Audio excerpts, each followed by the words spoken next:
Oh, am I can talk? Okay. Hey, I appreciate all the effort you guys put in to make it work. HDMI is always a challenge as opposed to the other one. Okay, you good? Thank you.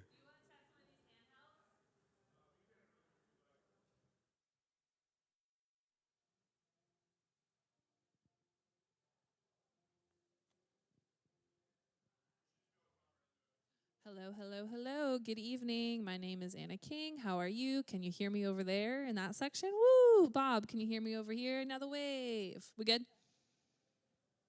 Love that.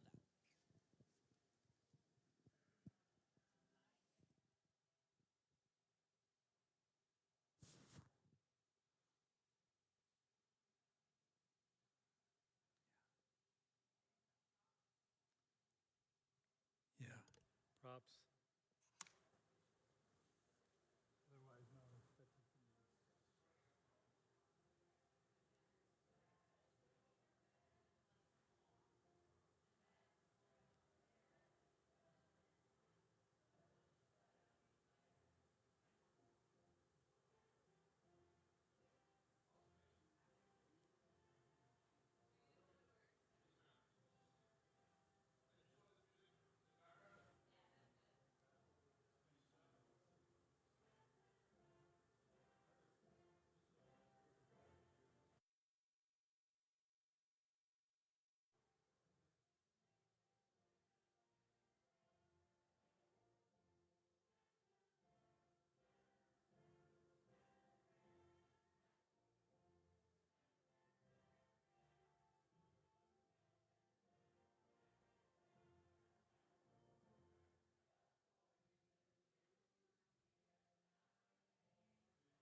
Hi, my new friend. Whenever you guys are ready.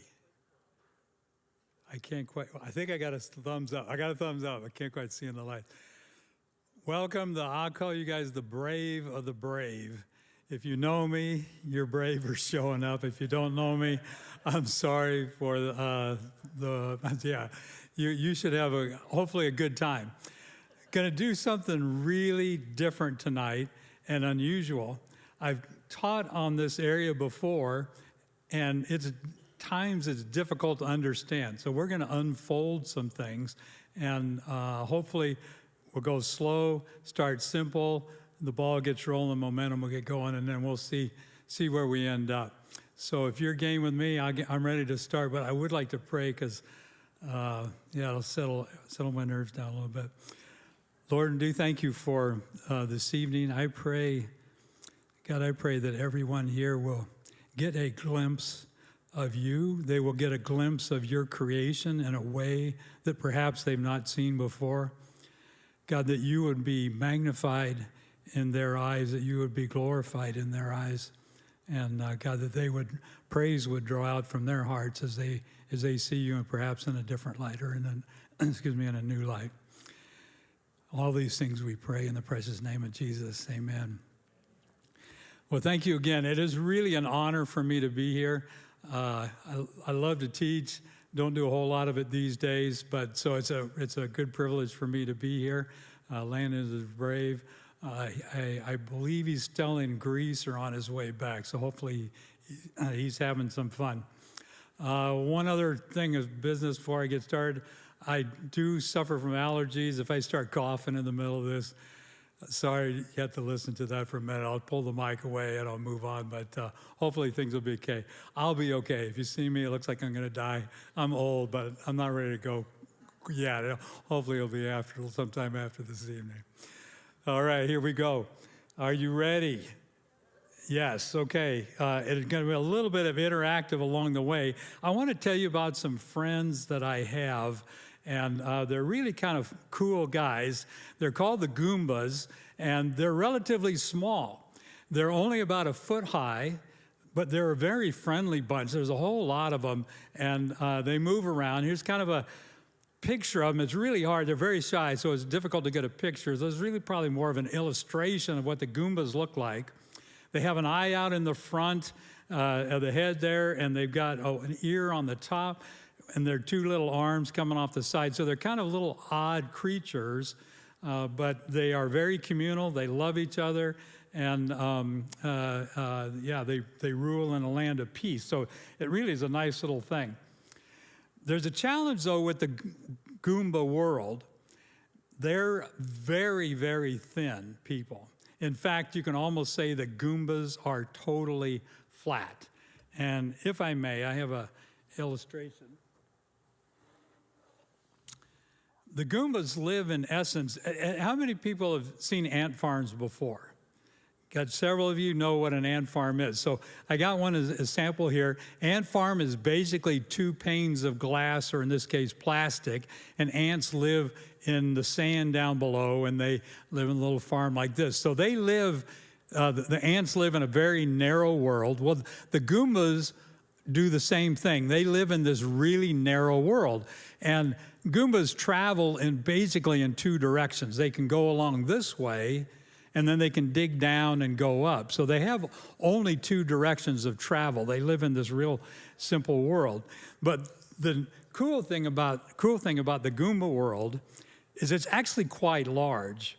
It's on the order of nearly 8,000 miles in diameter. So even though it's super thin, flat, it's huge. I mean, it's the size. Does that number, 7,926 miles, ring a bell to anybody? It happens to be the diameter of our Earth as well. So Goombaland is the same size as our world. And these guys are great. They run around, jumping around, and they live in a great life in this little world.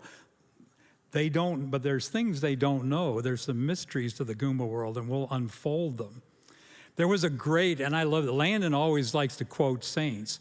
Well, the Goombas have a saint too. His name was Saint Rocco. And I got a little picture of him, illustration of him, and he wrote a book called The Guide to the Perplexed. Anybody get perplexed on occasion? Yeah, you guys still with me? Okay, hang on. This is the easy part. Hang with me. Try to follow along. In the Guide to the Perplexed, according to St. Rocco, there's a number of amazing stories, things that happened in the Goomba land that are quite stunning, really. I pulled out 5 of them, 5 little tidbit stories, and we're going to go through a couple of those tidbit stories because I think they're pretty interesting. Here I am listed, and we will come back to them. The first one, though, is one day there was a Goomba out, and he had a prophet next to him, and the prophets wanted to tell him something and told him to look, and the Lord worked on the little Goomba's eyes, and he looked, and all of a sudden, he could see creatures that he had never seen before.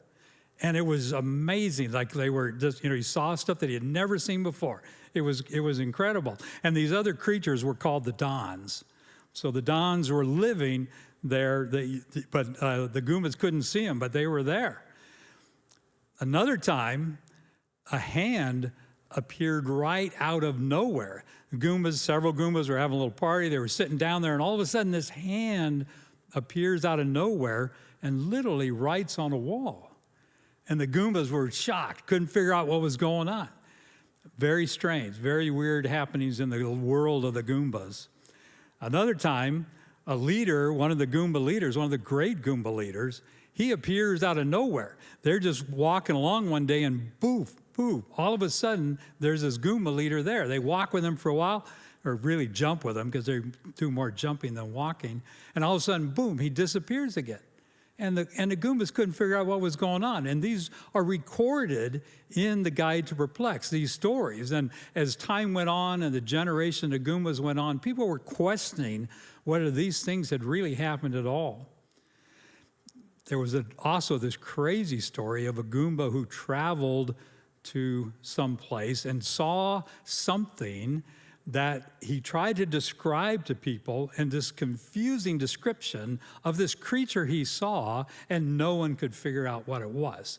And I've got a picture of that guy in the description. So in the Guide to Perplex, it says this creature had 2 eyes but 4, ears on 2 sides, fur on the body, face, top, and the top of his head. His arms were crossed, and he had a bald spot above his eyes that goes completely around his head. Well, the Goombas couldn't put this together because because these guys are flat. Remember, they're very flat. And so they draw this picture over on the side there. They put an ear on the top, like they have the ear, and then they put another ear down in the back because they didn't know how can the ears be on either side, because side to them is only in this direction. They have no other direction. And they put 2 eyes out in front, and they had a really, really hard time illustrating what was, and they couldn't figure out that, the bald spot above the eyes that goes around the head, well, how can it go over the head and still have hair on the head? The whole thing made no sense. So it was really, really wild. And the 5th odd story that the Goombas had was about a future city. Someone told them that there would be a future city that was 1,500 miles by 1,500 miles. It was massive. That's huge. I mean, the Goomba world is the size of ours, and 1,500 miles is the size of ours. So this is roughly to scale. You can see how big this city would be. It was just absolutely tremendous. So I know you're super interested in the Goombas and their lives, but something is weird is going on. So what is it that's going on here in the Goomba world? So let's take these 5. I call them fascinating because I know you're fascinated by this stuff.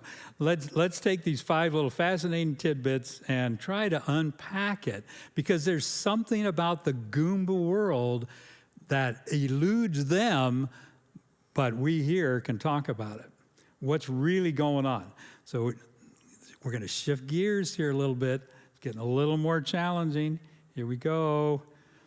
It turns out the Goomba world is flat, like the ant farm. The Goomba world is flat. You got this huge, big, flat world. But the Goomba land is really embedded in a ball. In fact, the ball is the size of the earth. So you can see these Goombas here, depicted like by the light blue area, that's their atmosphere. The Goombas live on that black line there on that green sphere. But they don't know that because they're stuck in the 2D flat world. They're stuck living this way, if I may. So I'm going to use this as an illustration. The Goombas literally live on a black line. But there's a whole world around there that they don't know about because they're stuck going this way, and they have no idea about this, what's going on over here. So let's look at these 5 little tidbit stories of the Goombas and see what's going on. The first one, remember, one of the Goombas saw something. He turned and he saw these other creatures, but nobody else could see him. What's going on there? Well, he is here in this area, and somehow the Lord allows his eyes to look off to the side, and he can see something that's over here. It wasn't that it wasn't there, and then all of a sudden it was there. It wasn't invisible and became visible. He was able to actually see in a direction that they don't normally see. So that was the first story. Second story is this hand appears out of nowhere. Well, you can imagine if there's a bunch of Goombas living in this little land and I'm over here on the ball, I could literally reach my hand right into there and write something on the wall there on the outside. So I'm coming from this other side. So there's this tangible, real world right next to the Goomba ant farm world. And it's all of this area over here. They live in this tiny little stripe in there. Are you guys following me? This one's challenging. This one's real challenging. Okay, keep that in mind. Keep that in mind. Oh, and then the leader that appeared, right? This leader just came out of nowhere and appears out of nowhere. Let's use the example of a house. What if the Goomba tries to get in a house? How can he do that? He has to lift up the forward door and walk in the house. That's how you get in the house. What if the Goomba could come out here into the world around him, go over here, and go back in over here? What would it look like to the Goombas? He would disappear out of one place, come over here, and reappear in someplace else. But the Goombas wouldn't know it. They'd be, whoa, what was that? So that's the ability, the difference between moving in a 2-dimensional world and a 3-dimensional world. You can move out, come around, and go back in. So that's what was really happening to those Goombas. Oh, and the confusing Goomba, the guy that had the 2 eyes but 4 and the bald spot, well, they can't figure that out in something that's flat and looks like this. But in reality, what the guy saw was this. You see the bald spot there. Too bad Landon isn't here. I'm sure he'll hear about that. Okay. So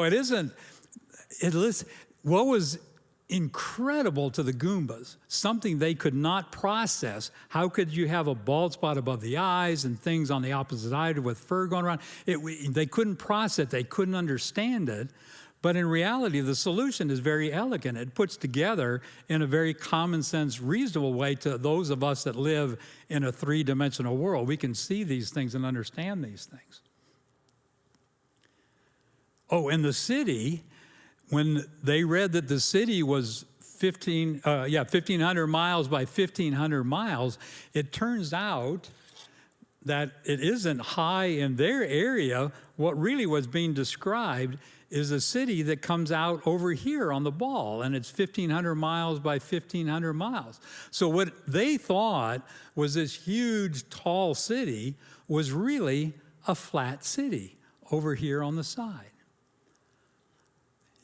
Okay, if you can follow these 2D analogies to 3D analogies, we're going to try and up it one more time. So hang with me. We are not done, even though I'm sure many of you hope we are. Okay, let's keep going and see where we're at. What is the implications? What are the implications? Because I'm sure I recognize you don't really care a whole lot about the Goombas, but why are we talking about this? What are really the implications? I want you to take what we've just talked about, some of those things, and we're going to look forward and talk about some biblical things. Because it gets down to this. What if our world is not three-dimensional, but really one more dimension around there? What if there was just like the Goombas who live in the flat world, and then all of a sudden they can move out this way? What if we could move out in a different direction? And you say, well, where is that direction, Gary? Let's go try. Well, that's the point. The Goombas have no idea that there's another direction. Everything is this way or this way. And we live in a three-dimensional world. We know how to travel around three-dimensional world, up and down, all that way, three different directions. But what if there was another direction? And so my suggestion here is, what if the world around us, because if we could go one more direction out, what would that world look like? I'm going to suggest that world is a hypersphere. It is spherical as well. Well, what's a hypersphere, Gary? You can't draw the hypersphere because it's four-dimensional. This is an important thing. You can't understand the fourth dimension, four-dimensional objects.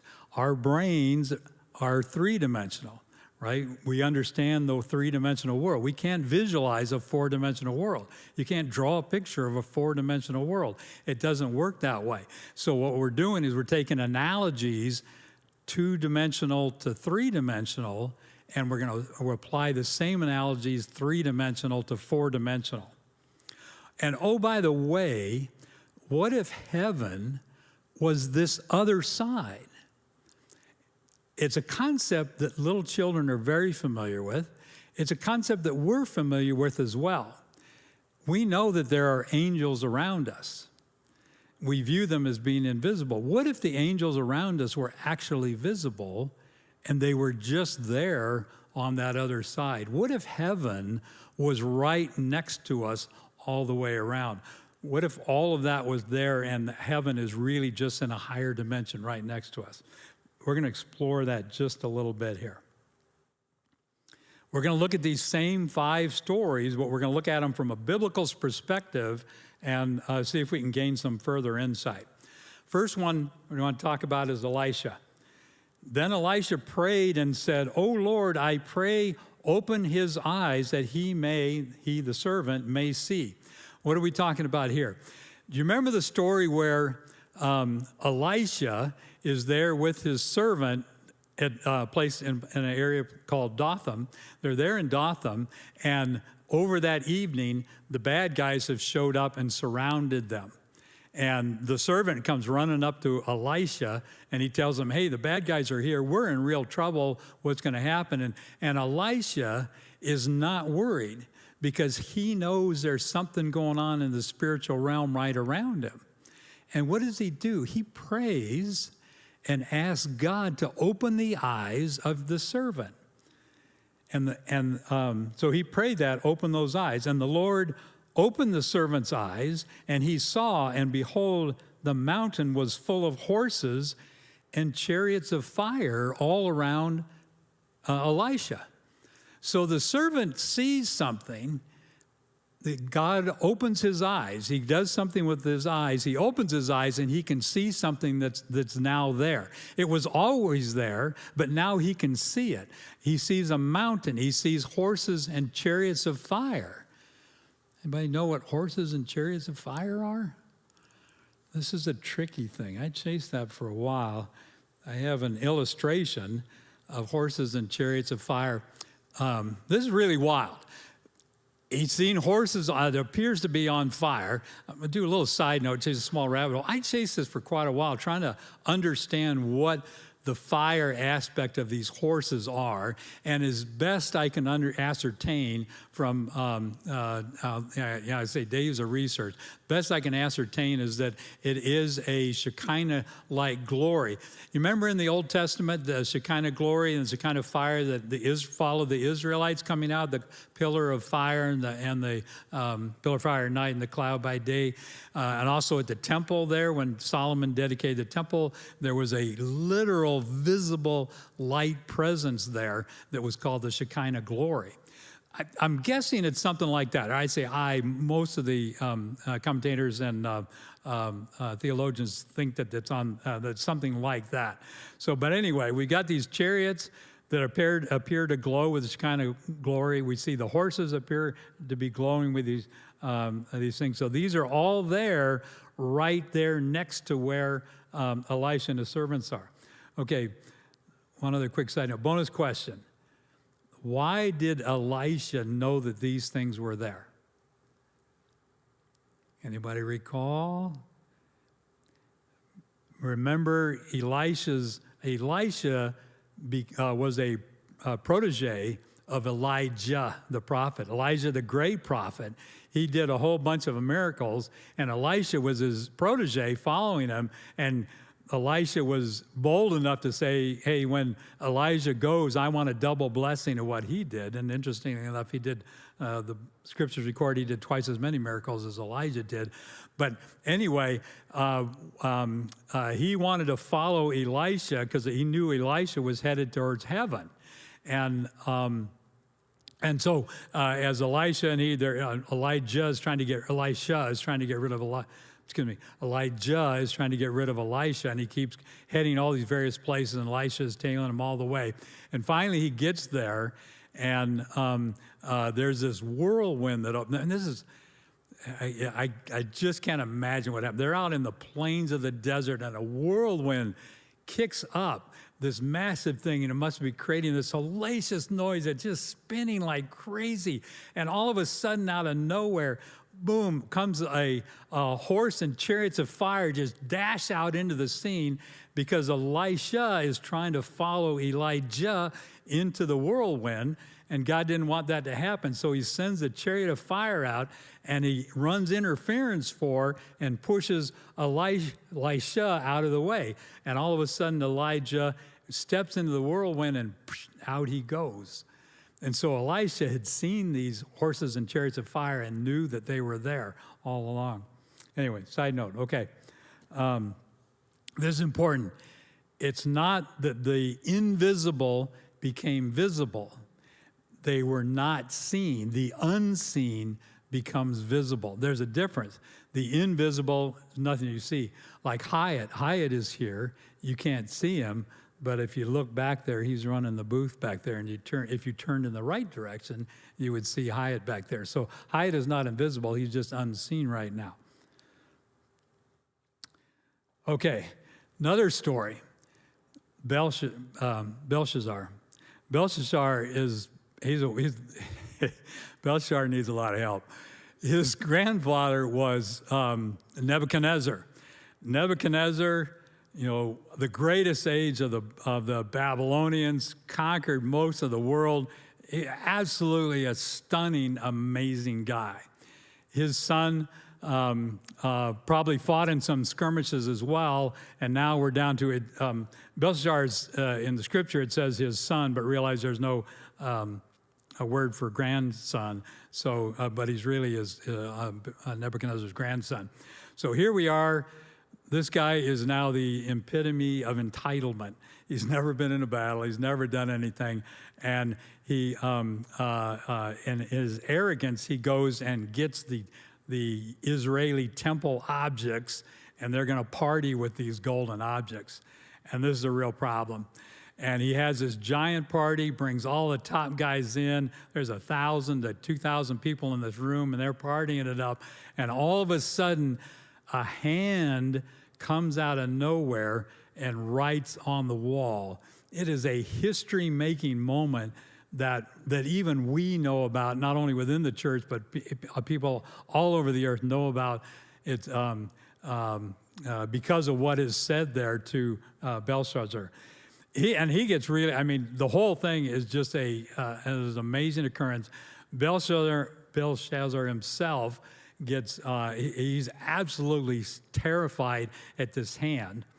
In fact, he is so, I think I've got the, suddenly the fingers of a man's hand emerge and begin writing opposite the lampstand on the plaster of the wall of the king's palace. And the king saw the backhand that did the writing, and his face grew pale. His thoughts alarmed him, and his hip joints went slack, and his knees began knocking together. This guy was petrified. He was absolutely petrified. I love the way this reads in the King James as his loins were loose.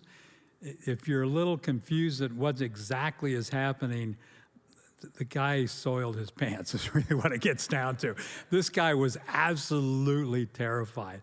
Have you ever been terrified? I was trying to think back when I was the most terrified. I did, when I was 16, I remember I got on my motor scooter and rode across the San Diego Valley to the area out there on the far east side, and that's where they were doing parachuting. And I signed up for a parachuting class, got trained that morning and went up that afternoon, and I'm on the plane. There was 5 of us in the class, and I was by far the youngest. Everybody else was in their 20s or older. And the guy led them out. In those days, you didn't jump with somebody. You had a string, and you literally just jumped out by yourself, and you were on a tether that pulled the chute open. And I think the guy thought I was going to chicken out, but either way, he knew I was the young guy, so he had everybody else go.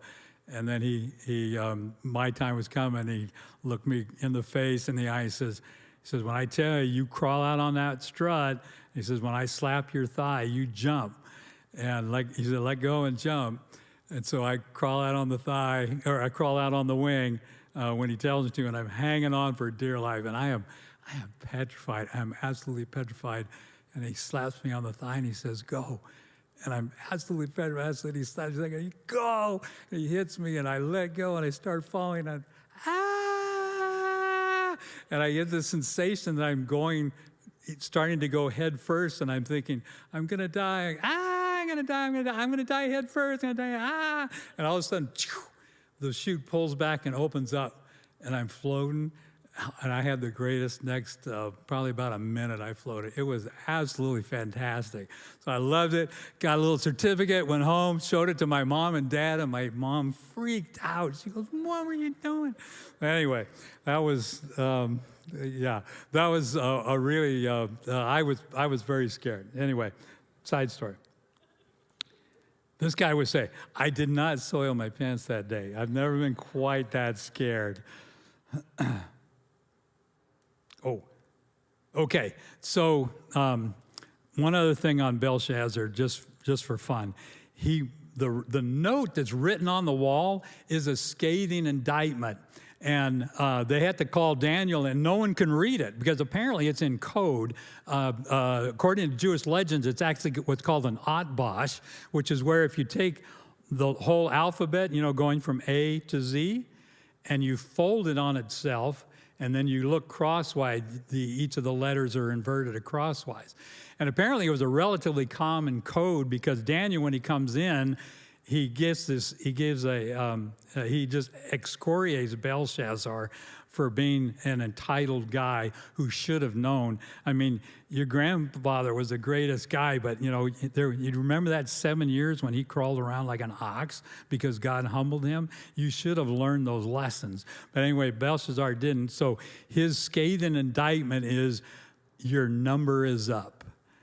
You've been weighed in the balance and come up short. Wow. Your kingdom is now divided between the Medes and the Persians. And that night, Cyrus the Great, one of the greatest generals of all history, figured out how to get into Babylon, because Babylon was this huge walled city. It had a wall that, according to Herodias, you could ride 4 chariots abreast down around the thing. It was this massive thing. They could withstand any siege because a river came right under the wall and fed them with the river. They could grow crops in there. It was a huge city. It was an amazing place. The Hanging Gardens of Babylon are just one of the great wonders of the historic world, ancient world. Anyway, while this party was going on, turns out Cyrus the Great had gone upriver dammed it, and a majority of it, and it was diverting a lot of the water.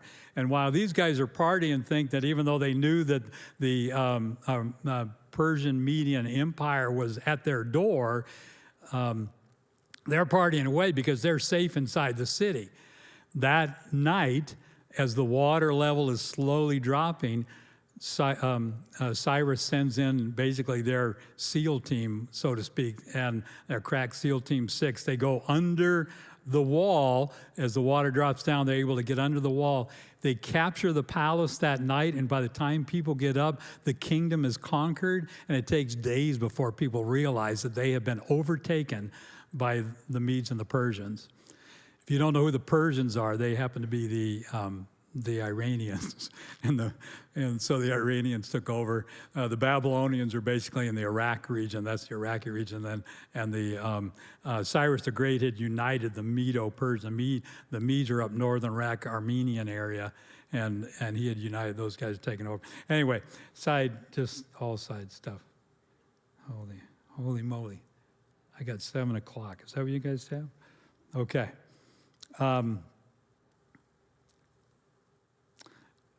Another story about Jesus.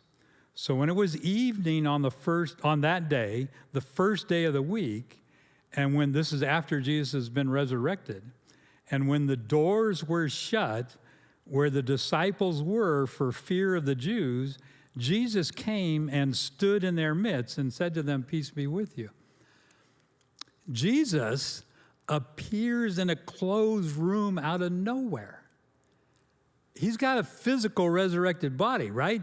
He says, "Touch me." This is a physical body. How does a physical body appear out of nowhere into the room? There's not really a lot of options here. God can do anything. He can poof them in. It could be the Star Trek, beam them up. Or, as in our 2D example, you could leave this barn, come out this way, come around and go in here. And as far as the Goombas know, you disappear and you reappear, but really you're moving in that different direction. So if we were living in a thin wall like this, Jesus is moving from the other side and crossing in and going this way. And when you do that, it's like you're appearing and disappearing out of nowhere. That's how an angel could stick his hand out of nowhere and write on the wall. All you have to do is move in that other direction. There's another story very similar to that. You remember when Paul is handcuffed, they're in jail, in chains, handcuffed. The angel shows up, and the handcuffs just drop off. They're not undone. The Scripture says the handcuffs fell away. How did they fall away? The angel grabs Paul's arms and pushes them into the direction that we don't see, that we don't know. And as the hands move away, the handcuffs just fall, and now his hands can come back into this dimension.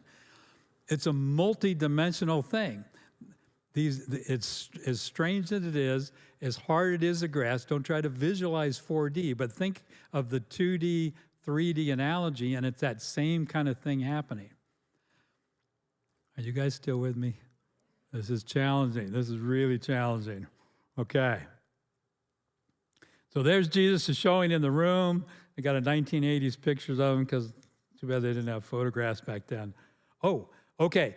On to the confusing character, right? The Goombas had that confusing character that turned out to be Landon.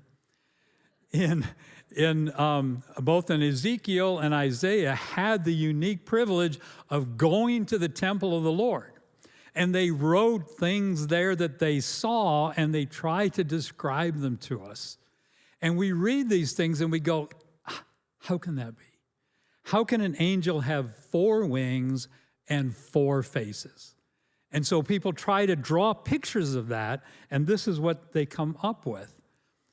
I can guarantee you, see the little Goomba down there in the corner? That wasn't Landon.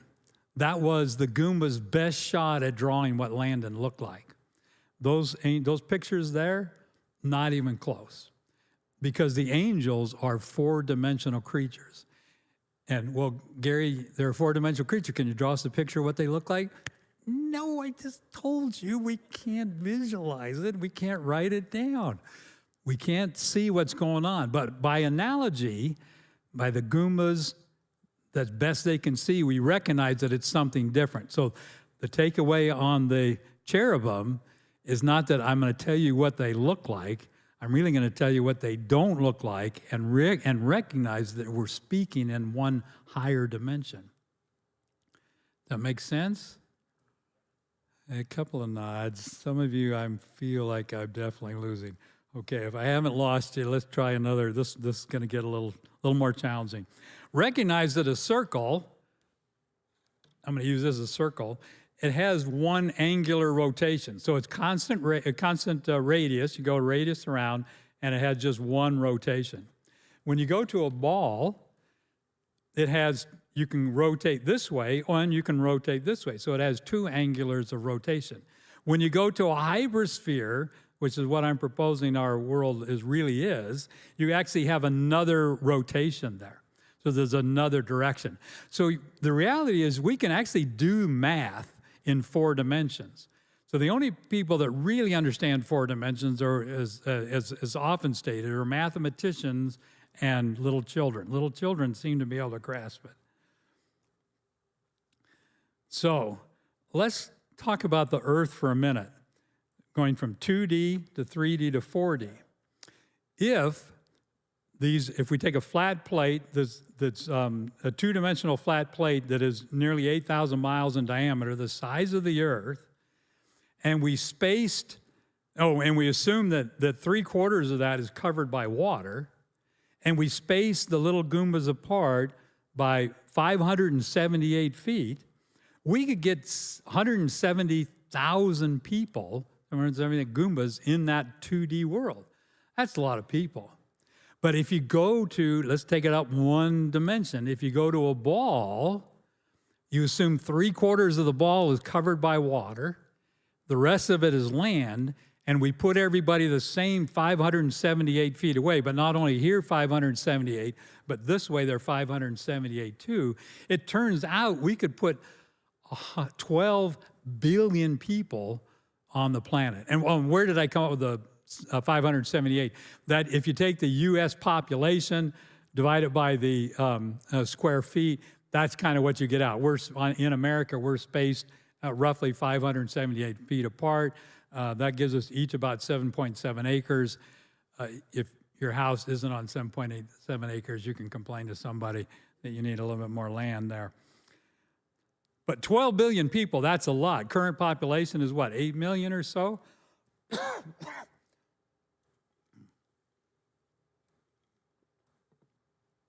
Okay. If you do the math, the 4-dimensional math, you keep the same 578 spacing, but you go to a hypersphere, and I'm talking flat again. I'm not moving people up. We're all flat, but we're in a flat world, a flat hypersphere world. We're just living on the surface of the hypersphere world. We assume that 3/4 of the hypersphere world is covered by water, and we all get 578 feet to separate us. You can put 78 trillion people. I'm going to suggest that heaven today is huge. It's 6,000 times bigger than our Earth.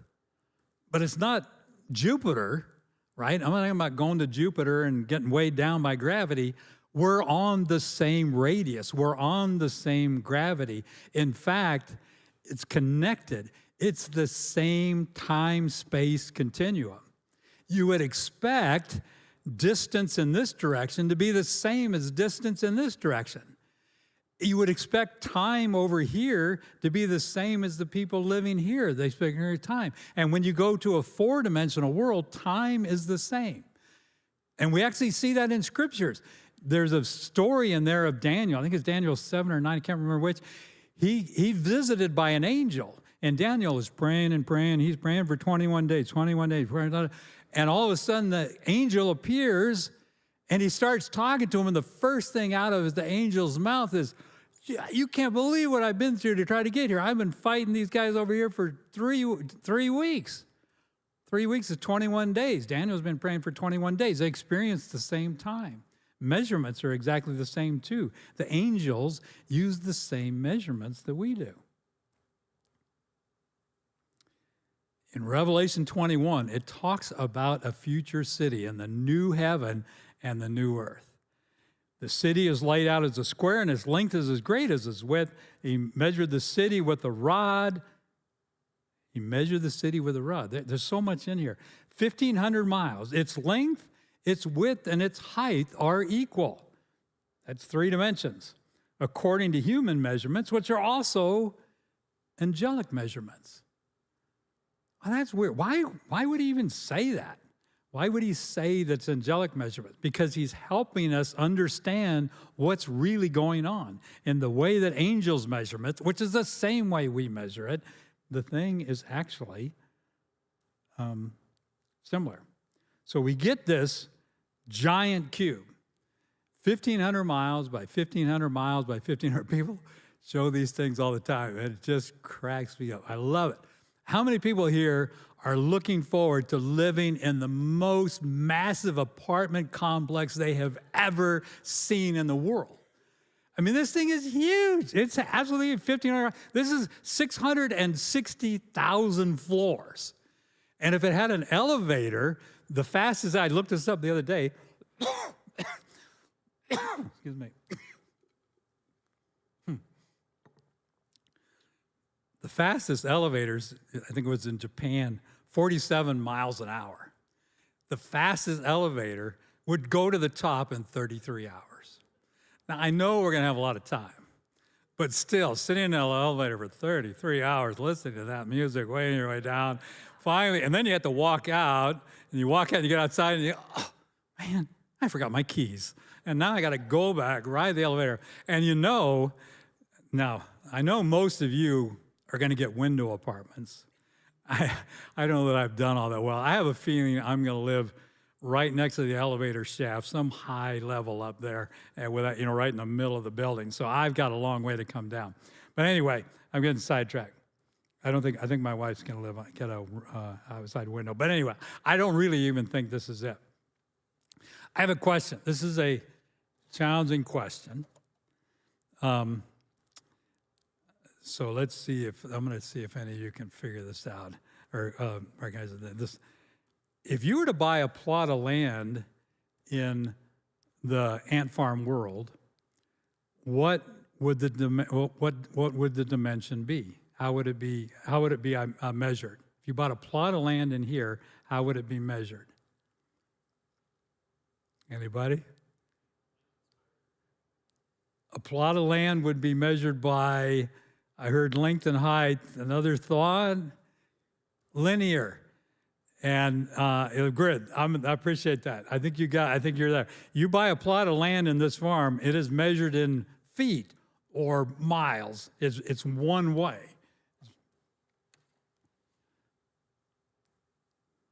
Oh, I almost forgot about this.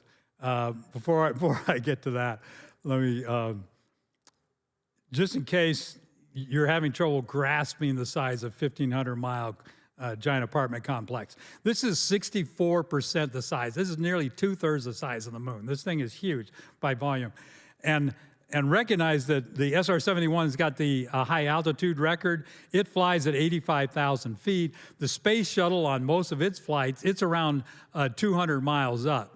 So if you've got any sort of window view, you're going to be able to look out the window and watch the space shuttle go traveling by. I mean, this thing is absolutely massive. But I don't think that's the story. I think, as we've probably identified over here, when you buy land in the ant farm world, you buy feet. When you buy land on the ball, you buy feet times feet. You buy square feet. When you buy land in the hypersphere, it's feet times feet times feet. It's 3 dimensions. It's flat, just like the ant farm is flat, just like our cities are flat. It's also flat. So we're not talking about going up. We're talking about 3 dimensions and it being flat. If you're still with me, I'm sure the question is Gary, where are you getting all of this stuff? How do we know that any of this is really real? Well, here's the thought. Let's take a look at this. So when it gives us the dimension there in Revelation, it talks about length, width, and height. The Greek word there, height, is hupsos. It uses the word hupsos. Hupsos is used.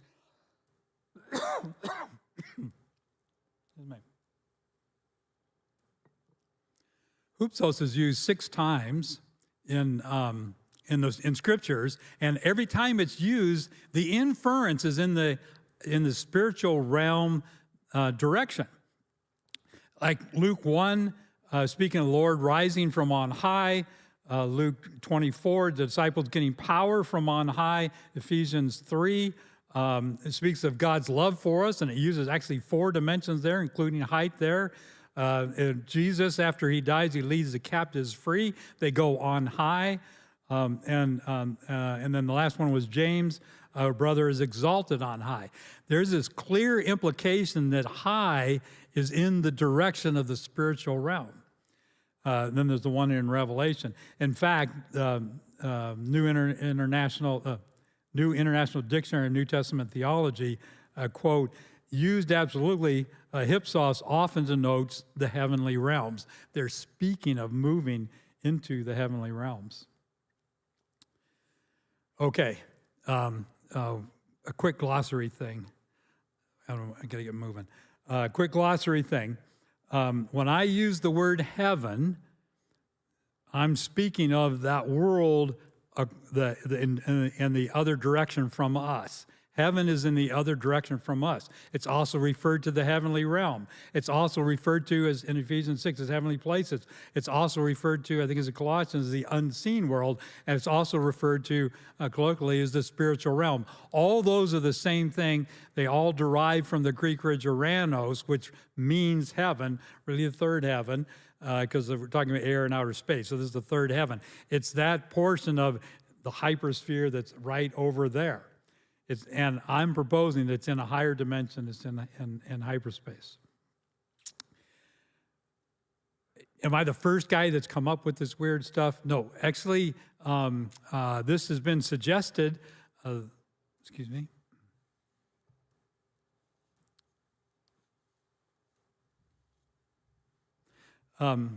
In the late 1800s, people started writing about this. I got 2 books written in the late 1800s, one by Schoenfeld and the other one by a guy named Wilneck, and they talk about heaven in the higher dimensions. I believe, and also in recent times, I first heard about it from a guy named Dr. Chuck Missler. His teachings go back to the 1980s. He talked about that too. So it's not all that unusual. Most of the people who look into it find that this really makes sense. It's kind of an elegant solution. The thing that we've done here tonight, though, we've gone a little bit further. These guys all talk about heaven being right next to us. They haven't gone that other step. The fact that it's hyperspherical in nature, there's several other things that I'm suggesting that's new to the work that I did. Takeaway. What I would love you to walk away with from tonight is recognizing that heaven is a place of more. It's higher dimensional. I think the likelihood is high. It's integrated. We're one time-space continuum. Heaven isn't beyond some distant star. When you go read just about any commentary, any theology book, they're going to tell you heaven is beyond a distant star. That's their best guess. I'm going to suggest it's not beyond a distant star. It is right here, right next to us in that sense.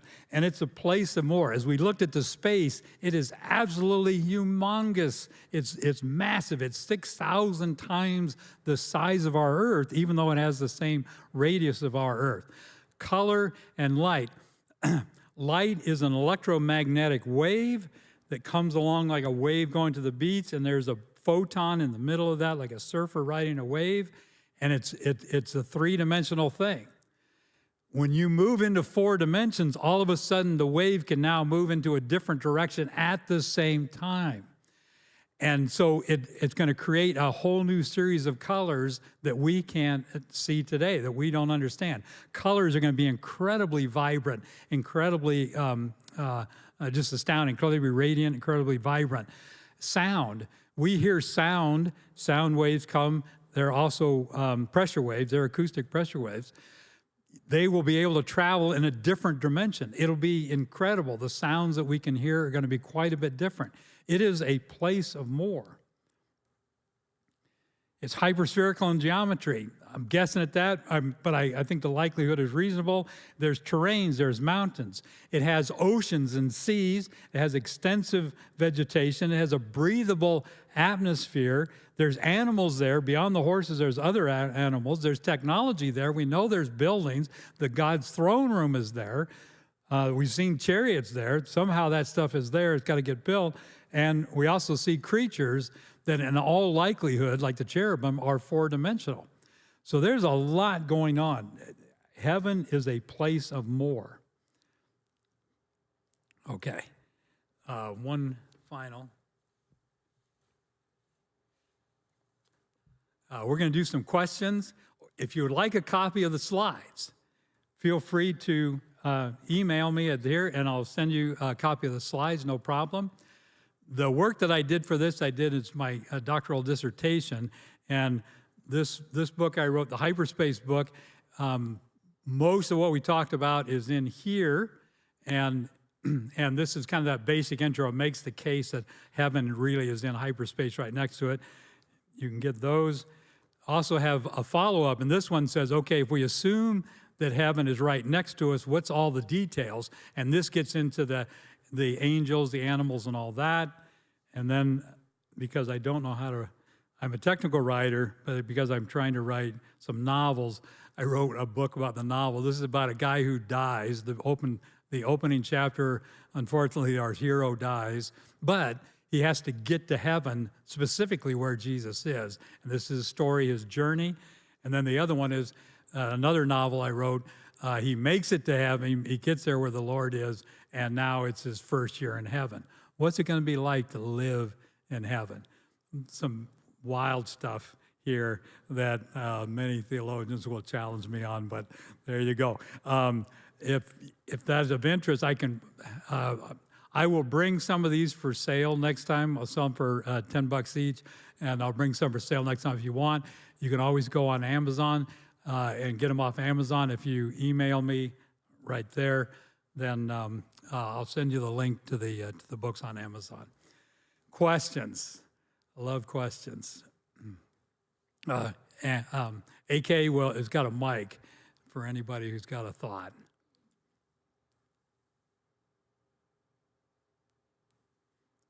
No way. No way.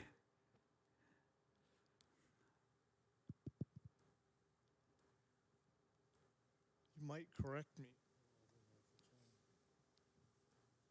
Hello, hello. Oh, there we go.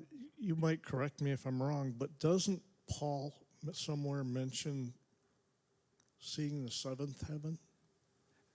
Doesn't Paul mention seeing what? The seventh heaven? The third heaven. Third heaven. Third heaven. So Paul is taken up to the third heaven and sees things, and it says there, too, because I appreciate you bringing that up. And he says he sees things that people have a tough time translating exactly what he says, things that you can't talk about. And people think, oh, well, that's secret. We're not supposed to talk about what's going in heaven. No, what he's saying is he's seen things that he can't describe. He's seen my belief is he's seen a four-dimensional world. He's gone to heaven, and he can't describe it. It's inexpressible. It's indescribable. And to back up a little bit, I might have gone a little fast on that. Just about all theologians are in agreement that there are three heavens. The first heaven is the sky above us, and that's where the birds travel. Second heaven is where the stars are, what we consider outer space. And then the third heaven is where the Lord reigns from, where Jesus sits at the right hand of the Father. Thank you for the question. Good question. Good question.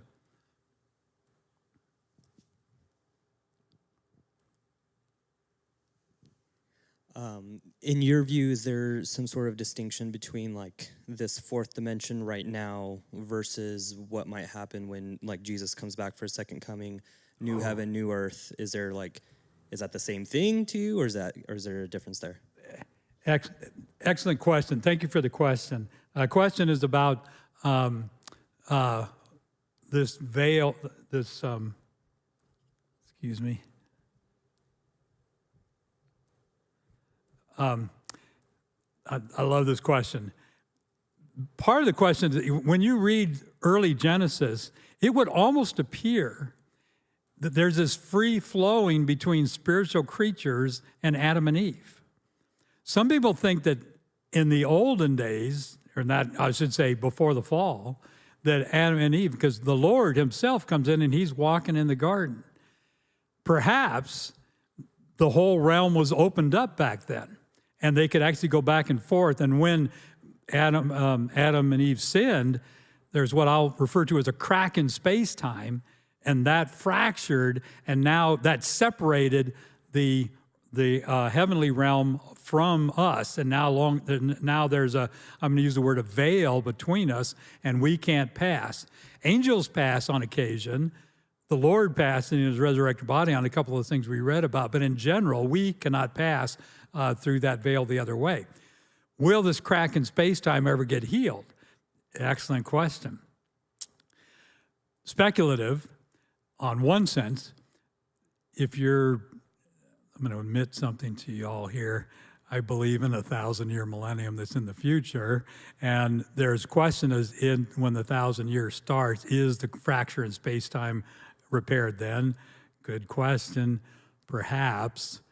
More assuredly, when we get to the new heaven and the new earth, and if you read Revelation 21 and 22, you find that the whole entire purpose, what God is trying to achieve in all of mankind, is to bring us into union with him.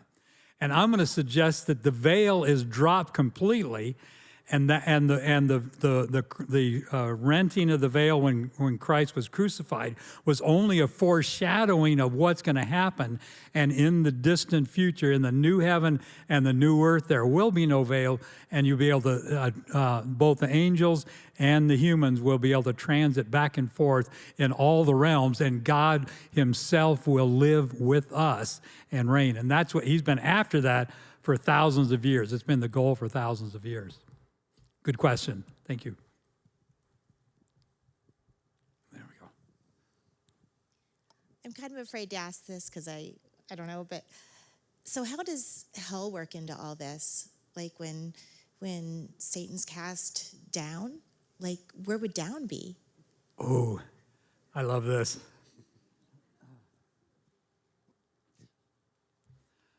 What if down, I don't think you can dig down here and get into Hades. What if Hades was below the surface of the heaven over here? What if there was actually a gate to Hades and an entrance? So I think, personal opinion, only guy that's, and this is also part of what I wrote that I've not come across with anybody else. I'm inclined to believe that Hades is below the surface and heaven is on the upper surface, and so that I'm inclined to believe that. I've got some illustrations of that in my book. I'm not trying to sell my book. Any other questions?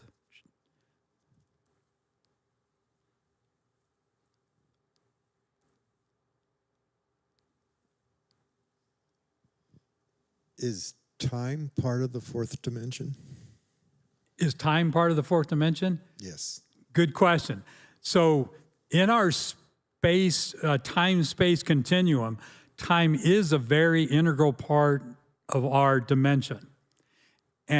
But we live with heaven. I'm suggesting it is one integrated dimension where time is part of that. Let me also point out, if I can step off from your question there also, I'll illustrate. This helps me. This was an illustration that was shared to me a long time ago, which I use a lot now. It really does help me a lot. Let's assume that God created the universe.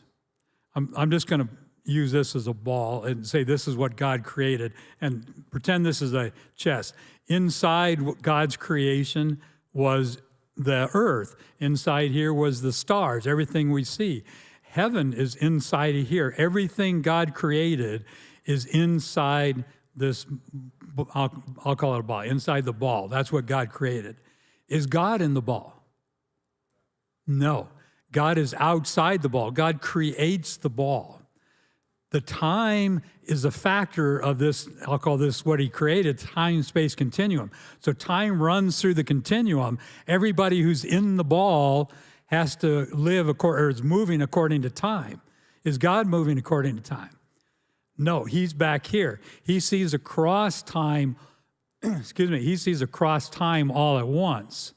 So that's why God is the only one who knows the beginning from the end. He not only is in control of things, but he sees the future at the same time he sees the past. He is outside of time. Is Satan in the time-space continuum?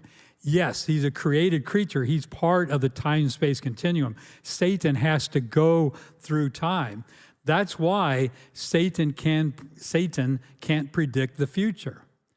You can go to a psychic can't predict the future. The only one who knows the future is God, and he communicates that to us in every single book of the Bible. He has communicated future information because he said way back in Deuteronomy, in the very beginning, he says, those idols, those stone, those wood idols, they can't tell you what's going to happen. And he throws out a challenge. He says, if they can write down what's going to happen, follow them. But if they don't, they write something down and it doesn't come to pass, stone them. So that was the challenge. And he verified, he put his signature on every book of the Bible by including prophetic information that as it would come to pass, the Jews were supposed to then adopt that into their scripture. And that goes all the way through the New Testament. Plenty of prophecy in the New Testament, every book, but I think Esther has prophetic information in it. Great question. Thank you. I went off a little bit with that. Let's do one more, and then we'll head to our table groups. So does it end at a fourth dimension, or is there a fifth? Or Good. Thank you. Science actually tells us there's 10 dimensions. The whole theory of physics is all put together in a 10-dimensional universe. And so science believes that there are 10 dimensions, and I don't want to get too far off, but one of the things that I find real quick. So as you run down in that quantum mechanics world, and they were defining particles, and they were seeing little tiny particles, and they were trying to understand the world of quantum mechanics, and they had built up to something like 400, nearly 500 particles, tiny little particles, and then it was suggested, it was through the Wang and Mills field theory, they suggested that those particles actually could be working in a different dimension. And so rather than where you had a particle that looked they had a particle that looked like a hump, they had a particle that looked like something coming up, they had another particle that looked like going this way, they had a particle that looked like an S, and they thought all those are different particles. In reality, it's like a serpent that was underwater. You see the tail, a hump or two, and then you see its head. But the whole thing, when you pull it out, is actually just one particle. So back in the 80s, all of quantum mechanics was radically changed when they introduced what's called string theory. That's because of all these, what they call these little strings, and string theory operates by working in the higher dimension. So they have postulated up to 10 dimensions, but you only really need 4 physical dimensions for most of that stuff to work. Interestingly enough, a guy named Nachmanides, back in the 13th century, Hebrew sage, wrote of the Old Testament. He thought there are 10 dimensions. He got that out of Genesis chapter 1 through what he called unctions of the Lord 10 times he speaks, it is good, it is good. And he thought there were 10 dimensions based on that. So anyway, how many are there? My brother said, my older brother challenges me. He goes, Gary, maybe there's 5 or 6 dimensions here. You don't know what's going on yet. Well, clearly I don't know what's going on. I give you that. But I also said I'm an engineer. I'm not a scientist. Engineers look for the simplest workable solution.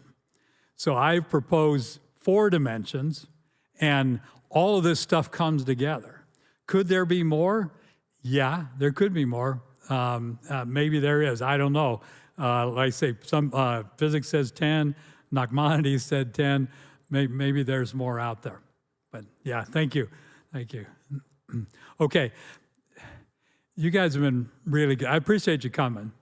And believe it or not, they've asked me to come back one more time, but that's because they didn't hear this. They had already asked me, so they're committed. Haven't figured out quite what I'm going to talk about, but I have a couple of options. Quick show of hands. I was thinking of doing, I can unpack Genesis 1 and some of the creation stuff. I can do codes in the Bible. We can explore angels more. Quick show of hands. Anybody on board with exploring Genesis 1 and creation? See a couple of hands. Anybody on board with Bible codes, looking more into secret codes in the scriptures? Got some hands there. Anybody interested in looking at angels, plowing into angels more? Got a lot of hands there. Okay, looks like we'll plow into angels, and I'll give you some weird stuff on angels. Thank you guys so much for your attention this evening. I know that I've challenged you.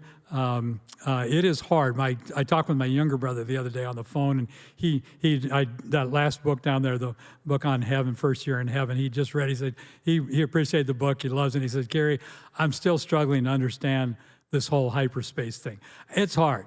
It is really hard. I appreciate that. Thank you guys for your time.